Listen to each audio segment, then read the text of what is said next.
In the long reign of a single queen, Victorian inventions changed the world.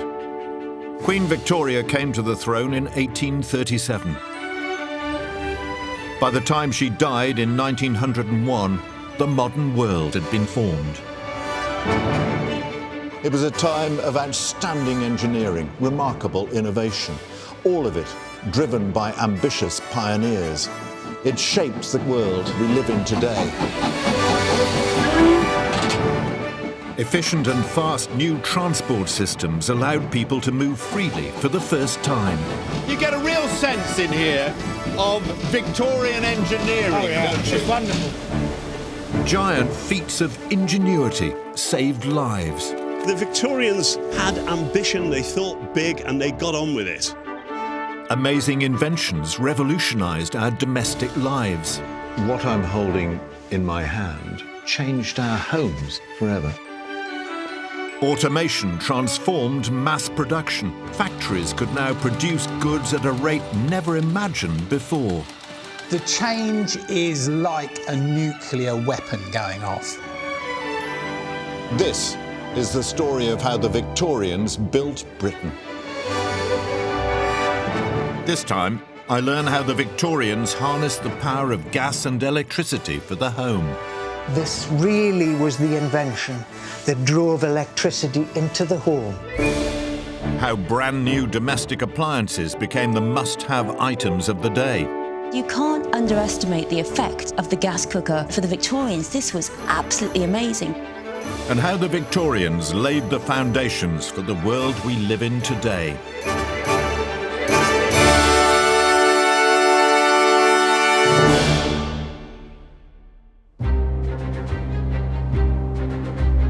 In 1837, at the beginning of Queen Victoria's reign, there were only 5 cities in Britain that had a population of more than 100,000 people. By the time of her death, there were 49. In the 60 years of her reign, the population of Britain doubled. This massive population growth created a frenzy of house building in the Victorian period. A third of all the houses in Britain today were built before the First World War, and most of them were Victorian. In fewer than 75 years, they built 6 million homes. Many different types of housing sprang up to cater for all different classes. Back-to-back terraces for the poorer members of society. Smarter villas on the edge of towns for the more affluent. Even grand mansions for the new rich industrialists. Much of this new housing being built was intended for the middle classes, a group that expanded rapidly during Queen Victoria's reign. This burgeoning middle class had a sense of what we'd call being house proud. And it was also a time that gave birth to the phrase home sweet home. The Victorian middle classes loved to show off their new homes. They saw them as display cases for their taste and wealth. The Victorians' desire for stuff was aided by the huge rise in mass production. The factories across Britain producing things to put in the Victorian house for the Victorian housewife to buy. So you want to cram your Victorian shelves with all this excess because that signifies wealth. An important element in showing off your home was adequate lighting. At the beginning of the Victorian era, many homes were still being lit by candles or oil lamps. But a lot of these new homes that were springing up all over Britain would soon be able to rely on a brand new source of power: gas. And it came from a surprising source. The key ingredient in the manufacture of this new gas wonder fuel was this: coal. By the Victorian era, Britain was the world leader in coal mining. We had lots of the stuff. It was called coal gas or town gas, and the Victorians began to build gas works in every town in the land.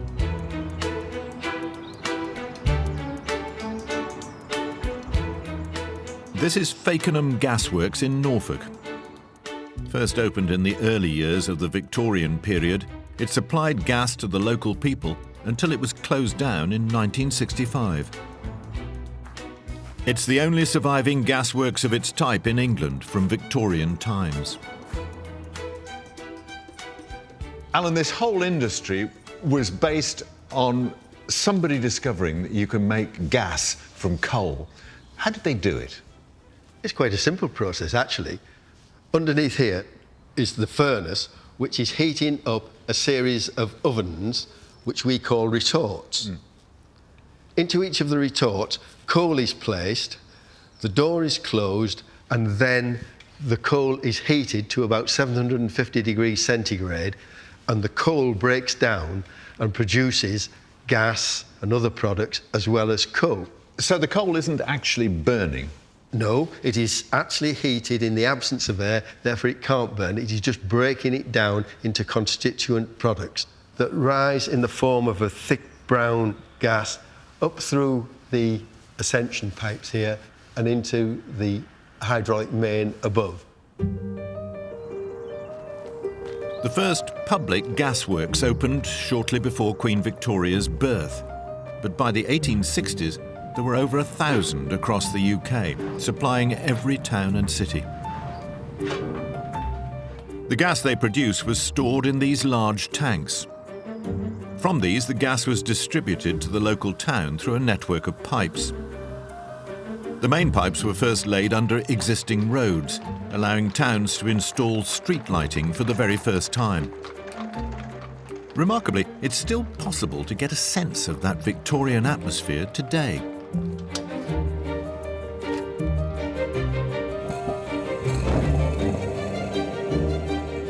In London, a team of lamp lighters regularly takes to the streets to attend to over 1,500 gas lamps spread across the capital. The warm glow gives us a flavour of how Victorian Britain would have looked at night.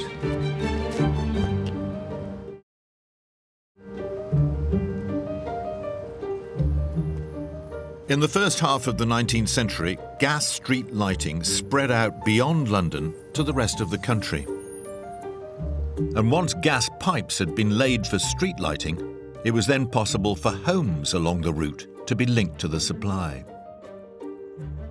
Who were the first people to get gas in their homes? The first people to adopt it in homes would have been the middle classes. Not the aristocracy, though. They were a bit sniffy about it. They were. I think it helped when Buckingham Palace adopted it. So royal patronage was very key to the success of the gas industry. When Queen Victoria took up residence at Buckingham Palace in 1837, she had gas lighting supplied throughout the building. It was soon followed by the House of Commons in 1852. Such influential converts to gas made it popular, and the wealthy of the land soon followed suit. Then the invention of the coin-operated gas meter in the 1870s opened up this new wonder fuel to all classes of British society. Were there fears about this new fuel? I mean, after all, it is explosive. People were concerned that the gas pipes under the streets were transmitting fire because they saw that fire came out of the gas fittings, so they assumed that it was fire within the pipes themselves. And people would go along past gas pipes and touch them to see how hot they were. Looking back, to what extent did manufactured gas change the way people lived their lives? It led to a whole range of health benefits and societal benefits. The environment was safer, it was brighter, and it gave people more flexibility over what they could do with their lives. Gas changed people's lives in Victorian Britain. Street lighting transformed even the smallest towns. But soon it wasn't just a case of lighting up their streets and drawing rooms. Gas was about to revolutionise other parts of the Victorian home. And one room would be transformed more than almost any other, the kitchen.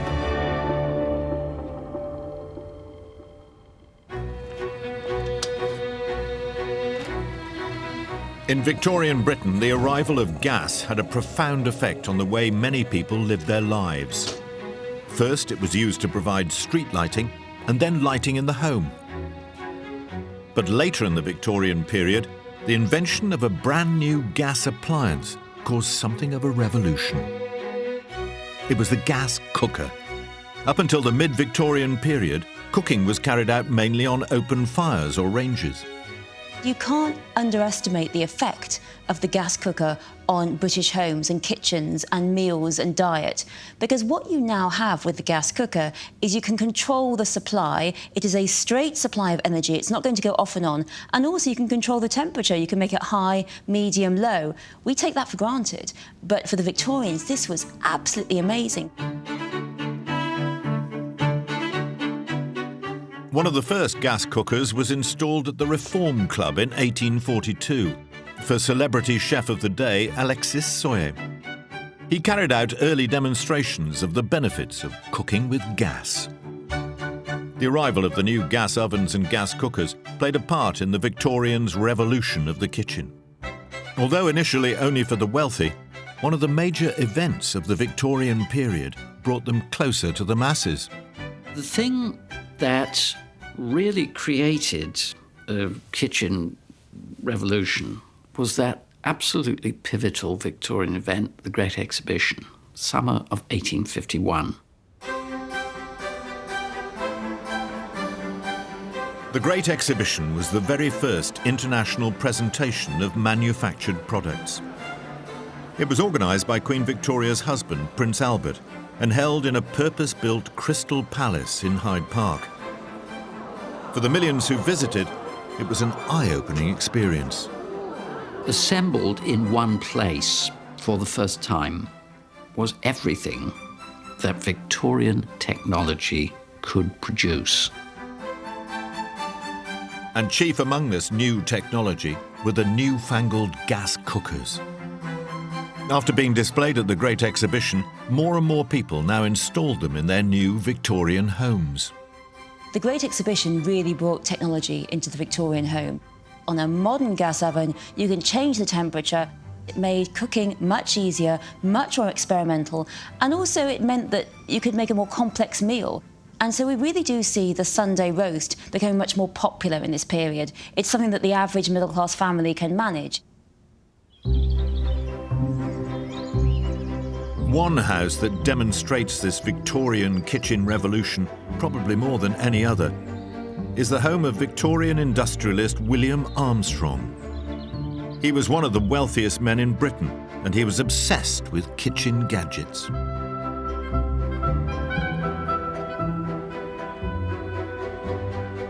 What is it about this kitchen that a Victorian coming in would think, this is state-of-the-art, it's cutting-edge, experimental even? Oh, it's full of gadgets. They're taking advantage of every modern convenience, all the new mechanical aids, probably the most modern kitchen of its time. What is there in here that's going to surprise me the most? Well, I think you ought to have a look at this if you want to be truly surprised. Okay.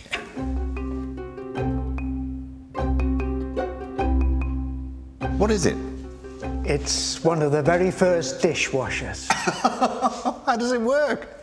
Well, it's quite simple, really.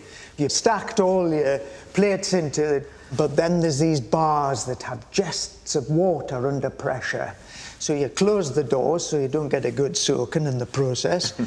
And then this water would cascade down across the plates. And this was a time when servants were plentiful and cheap. They were indeed. So really it's just a way of showing off a bit. What's coming brand new today? Oh, wash her up. We must have one of those.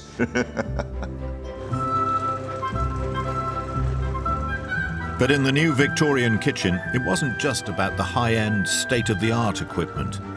The Victorians also invented much more basic kitchen utensils that we take for granted today. Victorians were obsessed with novelty. They loved gadgets as much as people do today. And so they'd invent things like an apple corer or a potato peeler. You know, potato peeler is a wonderful thing. You wonder why no one ever thought of it before. As new materials like steel became readily available, mass-producing items like kitchen gadgets was possible for the first time, made them available to the masses.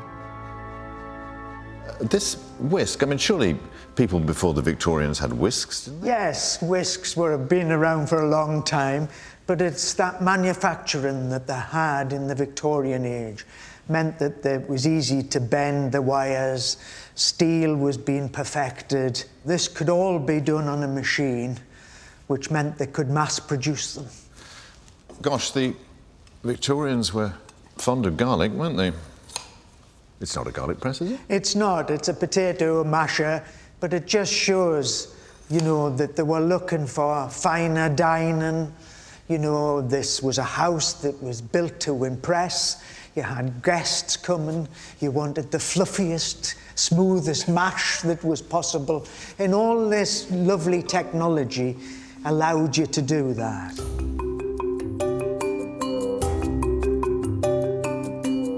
The Victorians were so ingenious, in fact, that even if the technology of the day wasn't advanced enough for them, they still found a way to solve a problem. In the grandest Victorian kitchens, they were introducing an appliance that was way ahead of its time. Here we have one of the very first fridges. Good gracious me. Which at that stage was called a food storer, but this is how refrigeration really started in the home. So this is a very well-lined and insulated box. It is. It's built of timber, which is an insulating material. There's insulation between the zinc and the timber. And this would have probably been stood in a scullery as well, which is already cool. And it meant that you could keep things for very much longer periods. How would they have used it? Well, the ice goes into the base and it has a drain hole in the bottom as well. There's various removable shelves, so you can have your ice cream bombs in here and your meat in another area. So it's all well thought out and designed. A fridge in all but name, and of course electricity. Yes, very much so. The only thing you've got to do is replenish the ice. That's the only job with it, really. This brand new innovation, the fridge, was beginning to appear in the houses of the wealthier Victorians. It had long been known that packing food in ice helped prolong its life. But now the notion of ice in drinks, for instance, and the manufacture of ice cream was becoming popular. During the mid-Victorian period, there was a huge increase in the demand for ice. The industry that grew up to cater for it is one of the great forgotten stories of the Victorian era. Such was the demand for ice that a huge import business was established, first bringing the ice from America and then from Norway.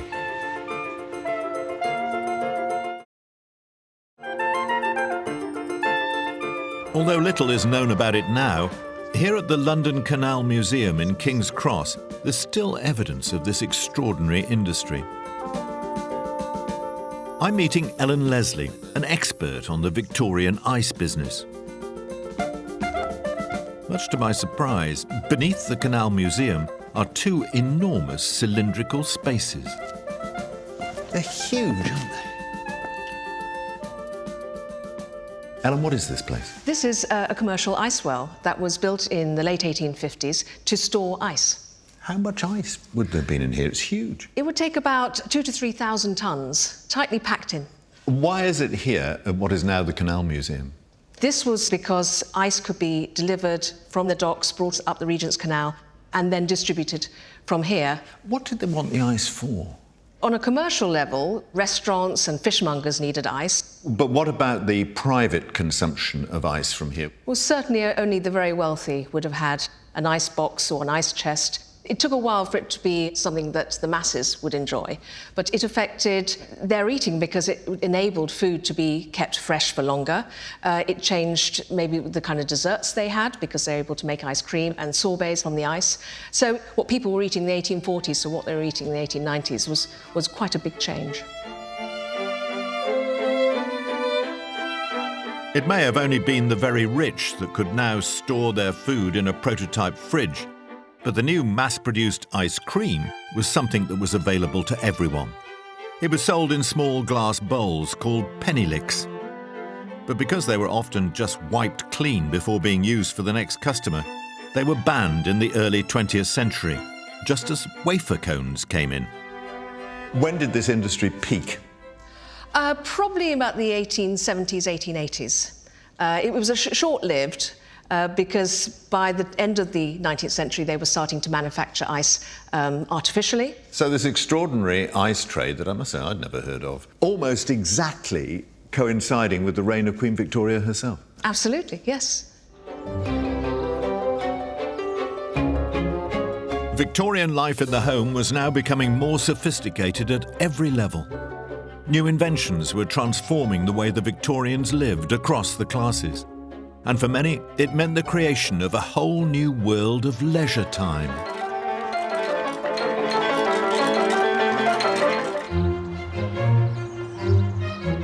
Throughout the Victorian age, the house and home was becoming a more comfortable and pleasant place to be. New house designs catered for all classes of society, and new technology was making the lives of the Victorians more civilized, and standards of living were improving. One of the biggest breakthroughs was the introduction of a regular gas supply. It was literally bringing people out of the dark. Before gas lighting, you have a candlelight, but on a dark evening, you only have light in your own immediate area. And the thing with gas lighting, it could light up a whole room. With the Victorians now being able to extend their day, there was a boom in games and hobbies. They played games such as charades and blind man's buff, which became collectively known as parlour games after the room that they were played in. Most parlours also had a piano, but by the 1870s, the Victorians had even invented one that played itself. The pianola will mechanically play a tune. And for the first time ever, you could enjoy music without needing an actual musician to provide it. As the Victorians began to have more leisure time, they got busy inventing more things to make that time more pleasurable. The pianola was surpassed by a device called the graphophone, a precursor to the record player. The Victorian parlour was beginning to resemble a modern-day living room. The concept of home entertainment as something canned and packaged arrived with them. We did not invent it. One of the most novel inventions in the Victorian era was a whole new room, the bathroom.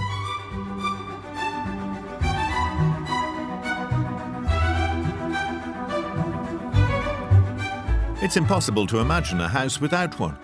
But before water was piped to houses in the 1850s, all of your toilet business and washing was done in bowls in the bedroom. This is completely new and revolutionary. Previously, of course, you have to go to the well to get your water. You have to physically heat it on the hearth, take it upstairs, and then use it for your bath. Now, suddenly, sanitation, keeping yourself clean, actually became rather easy. You could have quite a few baths. You maybe even going to have one every day. Bathing as we know it was now possible because of the marriage of piped water and a regular gas supply, producing hot, running water. After all, when Queen Victoria came to the throne, most people hardly washed at all, and a bucket of cold water was the upper limit of luxury.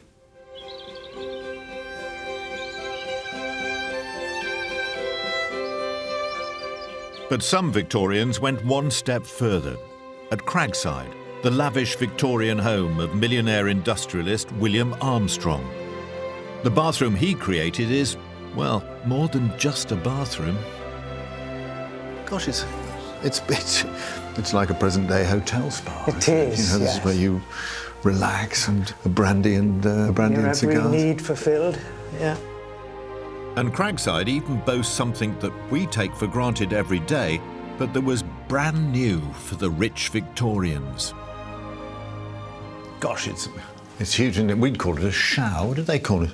They called it a water douche. Ah. And of course, you just pulled it like the old lavatory chain. You pulled the chain, and then you got this sustained douche of water, which they reckoned you shouldn't have for any more than a minute and a half. Otherwise, why? Because it was so cold? Or? Yes, and it wasn't good for you to be sustained any more than that. Oh, right. But it's still the obvious ancestor of the modern shower, isn't it? Oh, without a doubt. It's just the whole embodiment of what a shower is today. And years ahead of its time. Yes.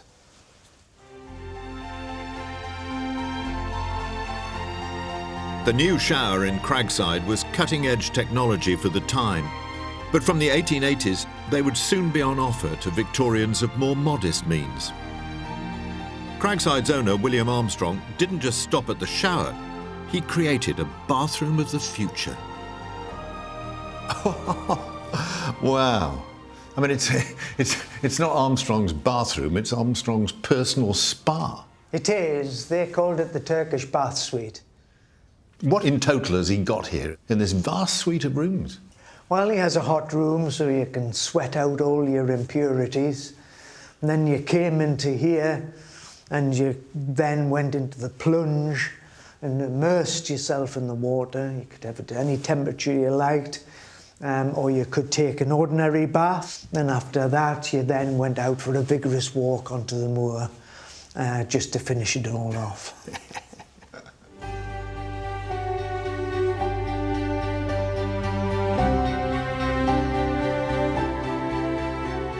In the context of the time, the bathroom suite here at Cragside is breathtaking. You're seeing the very first examples anywhere of the sort of thing that you and I now take for granted.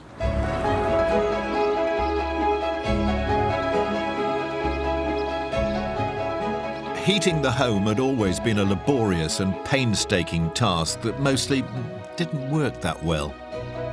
Running water and the ability to heat it now created the opportunity to warm the whole house. The Victorian home was transformed because now with gas and with hot water, you can heat your home. There are hot pipes going all around it. And although the actual radiator per se was really introduced very late in the Victorian period, we do see versions of the radiator beginning in the 1840s, mixture of pipes and radiating plates. And some houses did have these. So the Victorian house is beautifully warm. The poorer members of Victorian society were still having to rely on open fires. But for the more wealthy, radiators started to appear in homes, and the concept of central heating was introduced for the first time. At Cragside, they developed an ingenious heating system that yet again was way ahead of its time. God, a bit of a hole in the floor. Down here? Yes, we're going down. OK.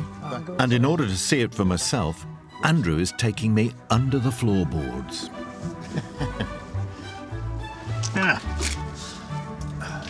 And everyone was much shorter in those days. Less well fed. Not this short. Oh, my goodness. Oh. Good gracious, this is absolutely extraordinary, isn't it? Amazing. Look at these. We're actually under Cragside itself now, are we? In the kind of basement underneath the floorboards. What are all these pipes for? Well, these are the grand heating system for Cragside. You could send this hot water coursing through these great ranks of pipes, which then emanated the heat that went up into the rooms through grills and also a whole pipe system through the house.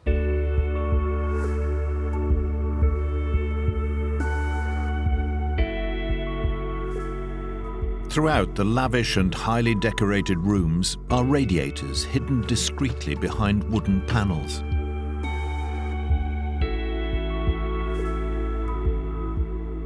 The hot water pipes heat up the hallways and even provide underfloor heating in the spa area.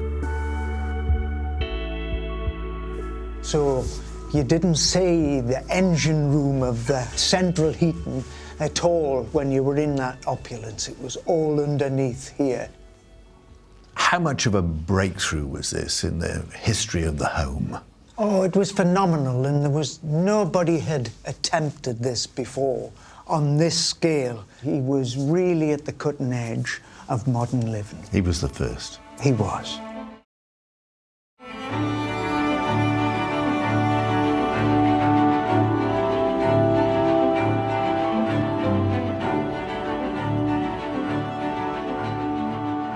The biggest advances in the Victorian home were brought about by the introduction of gas. Every town had its own gasworks, and large gas tanks became a feature of the landscape. These derelict gas holders are now part of our industrial heritage, though their numbers are dwindling as they're being torn down to make way for redevelopment. The other great pillar of the power industry that still looms large today also began in the Victorian era: electricity. The way we use electricity in our homes now is arguably the invention of an extraordinary man.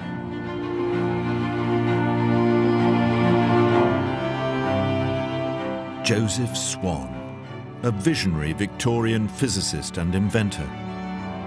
He was one of a group of scientists and engineers from the northeast of England who were at the forefront of developing electricity as the Victorian era's brand new driving force. Swan's special contribution to the great Victorian invention of electricity was this: the light bulb, or as he would call it, the incandescent carbon filament lamp. He developed it here at his Victorian home at Gateshead on the outskirts of Newcastle.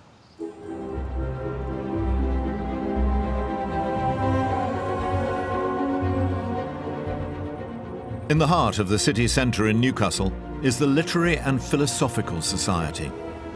Built just before the start of the Victorian era, it played a crucial role in Joseph Swan's career. It was here that he demonstrated his new light bulb at a major presentation. The current chairman of the Lit and Phil, as it's locally known, is Paul Gailunas. Paul, how important was the Lit and Phil to Joseph Swan? It was important to scientists and engineers in the region and had been for 100 years. Many important developments were announced as lectures here. And it's here that Joseph Swan demonstrated the successful electric light bulb for the first time? Yes, that's absolutely correct. And I believe that there was standing room only in the lecture theatre, which actually held 550 people. So there's a lot of interest in the town, and the newspapers reported it over several days, actually. And I can read a little bit from it.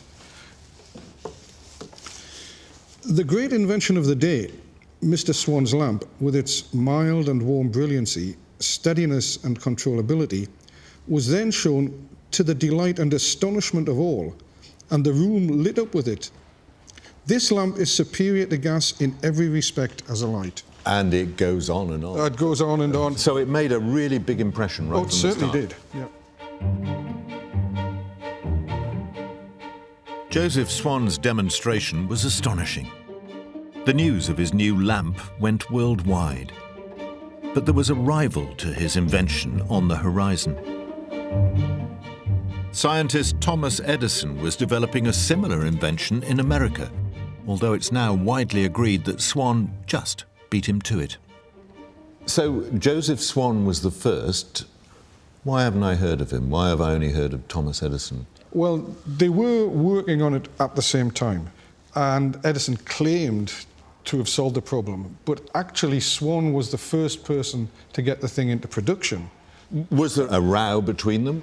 Edison sued Swan because Edison claimed that he was infringing his patent. And the thing went on for a year or two. Eventually it was resolved amicably, and Edison actually invested quite heavily in Swan's company. They traded as Ediswan, and it was the best of all worlds, I think, for them. Joseph Swan had come up with an invention that would eventually light up the world. But now a new race was on to supply the power to the home to bring Swan's bulbs to life.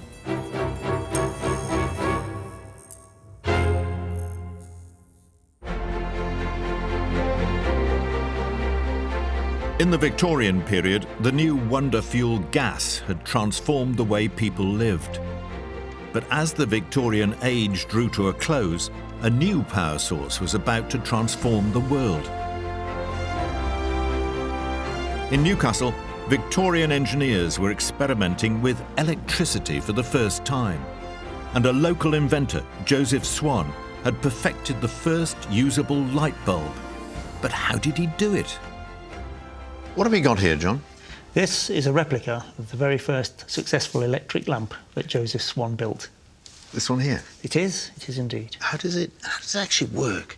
Well, the key thing is it's got a filament, a very fine carbon thread going from the top to the bottom, connected to these terminals here and here, which are powered by a battery. What makes the light?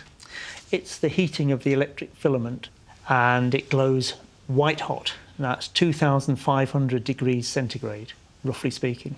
And that was the key challenge that Swan had to face. None of the metals that were known back in the Victorian days would stand anything like white heat. They would melt. So Swan was a chemist. He knew the properties of materials, and he settled upon carbon as the material. It's a non-metal, but it does conduct electricity. Why doesn't it burn up? Well, that was the other challenge, of course, to create as high a level of vacuum inside that bulb as you could. With the technology available at the time, it was very difficult to create a complete vacuum in the bulb.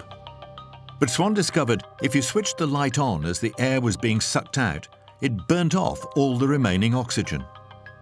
This resulted in the sealed bulb lasting much, much longer. The bulb he went on to mass produce also had a more resilient coiled filament instead of a straight one. So this is what he came up with as the first commercial example of the incandescent filament electric lamp. Can I hold it? You can, yeah. It is very similar to a light bulb today, but am I holding in my hand something that actually changed our homes forever? Yes, you are, because the predecessors of the electric lamp all involved burning something in the home. You had to burn oil, or you had to burn gas, or you had to burn a candle. Now, those were all, in Victorian times, quite dirty materials. And this was an opportunity to have light inside a room without burning anything noxious. So, what I'm holding in my hand brought cleanliness, light, and convenience to our homes. Absolutely.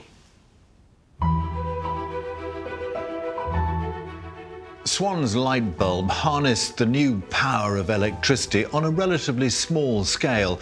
There was obviously novelty value and more in being able to light up his little lamps, and it must have seemed like magic to Victorians who up until then had to rely on candles and gas lights. But the electricity industry was starting to grow, and the North East was crucial to that too. When Joseph Swan perfected his light bulb, the only way of powering it was with crude batteries.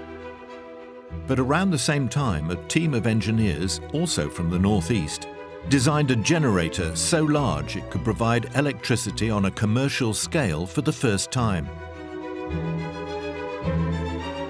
This resulted in the construction of the world's first power station in Newcastle. They received parliamentary permission to build it in 1899. It was finally opened the year of Queen Victoria's death in 1901. This was the spark that would eventually lead to the national grid and the widespread distribution of electricity for all, and it was all down to the Victorians. Here at Cragside, the lavish Victorian mansion in Northumberland, William Armstrong was also experimenting with generating electricity. But he came up with a way of doing it that was a century ahead of its time.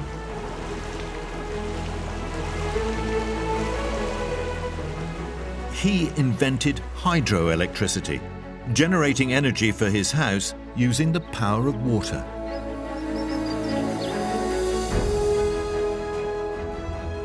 Here at Cragside, Armstrong was intent on filling his home with the latest advances of the day. Joseph Swan was a friend. He'd worked and collaborated with him. He was first in line to have his greatest invention installed here, in this room. How did it work out then in his collaboration with Joseph Swan? Here at Cragside, it meant that this was the first house in the world to be lit by hydroelectricity. And it's in this very room that Joseph and Lord Armstrong worked on these very lamps. And Lord Armstrong's genius in all this is taking that light bulb and powering it by water power. Something we talk about today, an alternative form of energy. And here they were perfecting this in 1880 and were able to light the house through water with the new, brand new incandescent lamp. So we're not just looking at the past here, we're looking at the future. We certainly are. This really was the invention that drove electricity into the home. It's the light bulb that drives electricity in the home. William Armstrong and his fellow Victorian engineers, scientists and inventors profoundly affected the way we live our lives.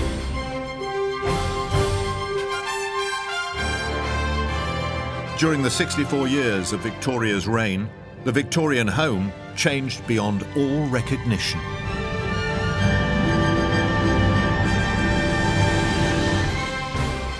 As with so much else, the Victorians created the world in which we live. The mod cons that they introduced are the thing that identifies us most closely with them. The bath, the shower, the lavatory, those things. We couldn't live without them. We have the Victorians to thank for those. The Victorians created Britain as we know it today. Everything that we are and we use is thanks to the Victorians. Our towns, our transport, our construction, our homes. They made everything that we have. It's all thanks to them.